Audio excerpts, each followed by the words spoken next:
আসসালামু আলাইকুম রহমতুল্লাহ। প্রিয় দর্শক, আপনার স্ক্রিনে দেখতে পাচ্ছেন একজন বিএনপি নেতা থানার মধ্যে ঢুকে বাদীকে কি পরিমাণ হুমকি দিয়েছে। প্রিয় দর্শক, সেই ভিডিও ক্লিপস আপনারা দেখতে পাচ্ছেন। প্রিয় দর্শক, আপনারা এখানে শুনলেন একজন বিএনপি নেতা থানার মধ্যে ঢুকে একজন মাজলুমকে, একজন বাদীকে কি পরিমাণ হুমকি দিচ্ছে। থানার মধ্যে ঢোকার পরে যদি মাজলুম এবং বাদীরা যদি নিরাপদ না থাকে, তাহলে কি এরা বাড়িতে বাইরে নিরাপদ থাকবে?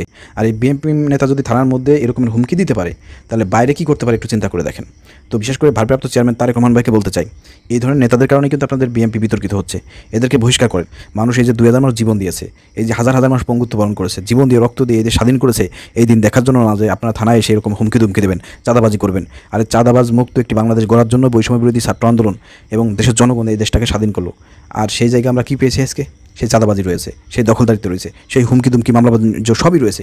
শুধুমাত্র ক্ষমতার পরিবর্তন হয়েছে, শুধুমাত্র মানুষের চেঞ্জ হয়েছে, পরিবর্তন হয়েছে। আওয়ামী লীগ ছাত্র যুবলীগ করতে আগে, এখন বিএনপি ছাত্রদল যুবদল করতেছে। তাহলে এই পরিবর্তন করে লাভটা হয়েছে কি? এই জাতি আপনাদের কাছ থেকে জানতে চাই, এই পরিবর্তনটা করে লাভটা হয়েছে কি? এখনও যদি চাঁদাবাজি চলতে থাকে আর আপনারা এদিক দিয়ে নির্বাচন করতেছেন, নির্বাচন না করে আগে চাঁদাবাজি বন্ধ করেন, ঠিক আছে? আর বলতে চাই, অতি বিলম্বে পুলিশ প্রশাসনকে বলতে চাই, এত বড় সাহস হয় কীভাবে বিএনপি নেতার যে থানার মধ্যে এসে আপনাদের সামনে এরকম বাদীকে, একজন মাজলুম মহিলাকে এবং হুমকি ধমকি দেয়? আপনারা কী ছেড়েন? আপনারা কী শিখতেছেন? আপনাদের বিরুদ্ধে ব্যবস্থা নেওয়া দরকার। অতি বিলম্বে এই নেতাকে গ্রেপ্তার করে আইনের আওতায় নেই খুনি শাস্তি প্রদান করতে হবে, এই দাবি জানাচ্ছি।